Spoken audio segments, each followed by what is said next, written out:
Hi, and welcome to Scott on Risk, the YouTube channel dedicated to the theory and practice of risk management. In this video, we're going to talk about the basics of translation exposure, which are a frequent source of surprises for corporates. By learning these principles, you'll avoid such surprises and you can protect the firm's equity and help achieve various other objectives more safely.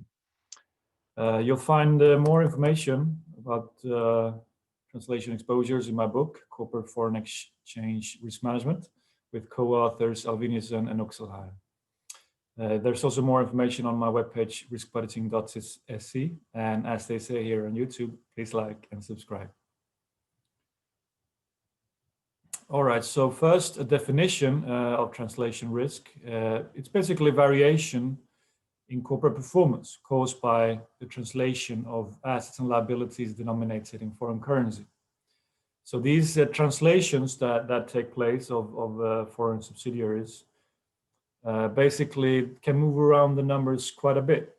The effects can be quite large and have a meaningful impact on equity and other corporate bottom lines, right? So it's basically lots of randomness coming from the need to translate these assets and liabilities back into home currency. And they're not really cash effective for the most part here. It's basically so-called paper volatility, but they can have real consequences, it turns out. And there could be large losses from translation effects in net income, for example. You could wipe out large chunks of equity from these revaluation effects, which in turn may lead to various financial ratios being breached. And one or more of those may be connected to loan covenants. So that may get you into trouble with your banks and so forth. So there are indeed various consequences that are possible from translation risk, apart from the variability itself. All right, so we're basically talking about translating the assets and liabilities of subsidiaries. So here we have a, it's a very simple balance sheet of a subsidiary in the corporate group. And you have the assets and liabilities and equity here. The E is, of course, the difference between the two.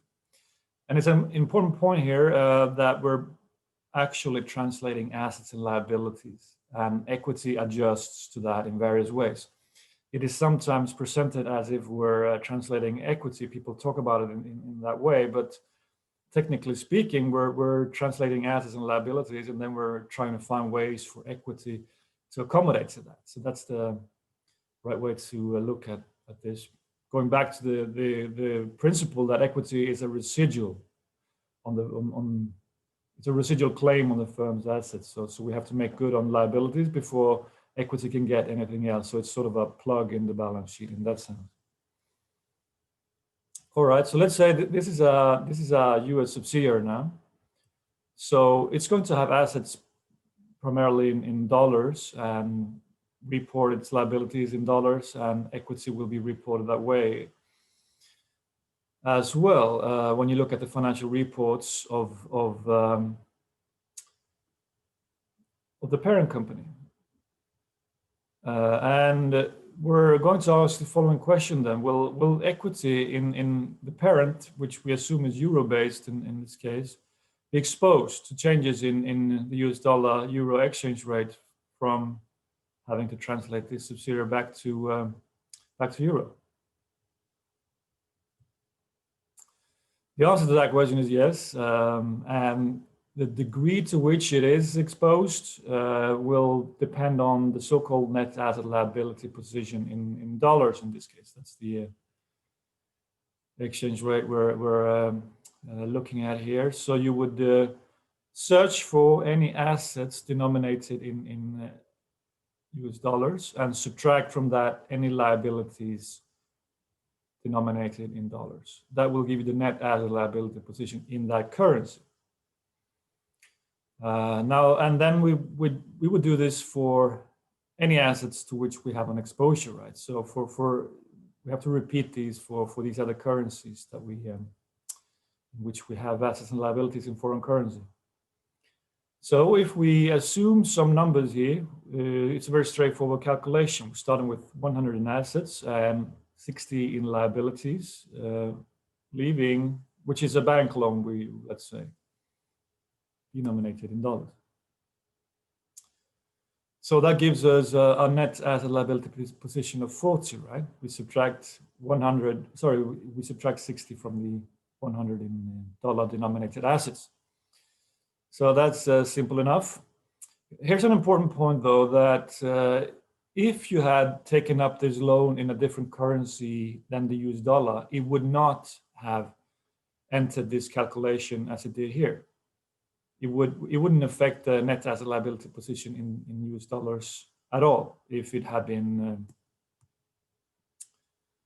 in euros, let's say. Then we would have subtracted nothing from the assets in dollars, because there would have been not a single liability denominated in US dollars. But that loan doesn't simply disappear. We'll come back to that. But here, the main thing here is to observe that we can't just assume that the equity in a subsidiary is equal to the exposure. Remember that when you look at, some financial reports, and for this subsidiary, it will present itself as all the numbers will be in dollars, right? And it might seem as if all the liabilities are in that currency. But this entity will translate those assets and liabilities first back into its own home currency, right, which is the dollar. So if they have a euro loan, they will convert that to dollar and show that in their financial reports. So you might get the impression that this is all in dollars, but that's not the case. And we have to take it one step further and look at these assets and liabilities, what the actual currency denomination is. I mean, it matters if the loan is taken up in euros or dollars, even though that is taking place in a subsidiary, right? So we have to map out these currency denominations on a line-by-line basis here and investigate. So that's the key principle here. It's perfectly possible for a US dollar subsidiary to have assets and liabilities in other currencies, which they then translate, and in the next step, the parent translates that back to the consolidated financial statements, right? So, but let's go back to the simple example here. If it is 40, the net asset liability position, if the bank loan is indeed in dollars, then we can predict and anticipate the translation effect that we're going to live with, or the effects of which we're going to see in the consolidated financial statement. And that would be the change in the relevant exchange rate multiplied by the net asset liability position. So if we have this information, this is the footer, right? We know how equity will respond on the consolidated level to a given change in the exchange rate, right? So let's verify this by looking at, continuing the example here a little bit. So here we are at two different balance sheet dates. This is again the subsidiary level in US dollars. So we're going to translate that back to the consolidated level, right? So we need an exchange rate, and the important thing here is that it changes in between these two dates, right? So it starts at 0.8, the US dollar exchange rate. That moves to 0.88 on the later, in the next quarter, effectively. So if we use this exchange rate to translate the assets and liabilities, it gives us this set of numbers, right? So equity is at 32. In the next quarter, we use a different exchange rate, and assets are up in home currency terms because the exchange rate is now higher, implying a stronger dollar. It takes more euros to buy $1.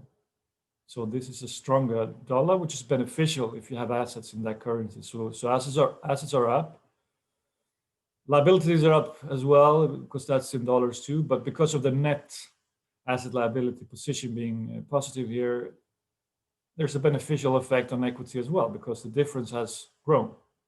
The difference here compared to the difference here is larger. So equity is up in home currency terms, right? So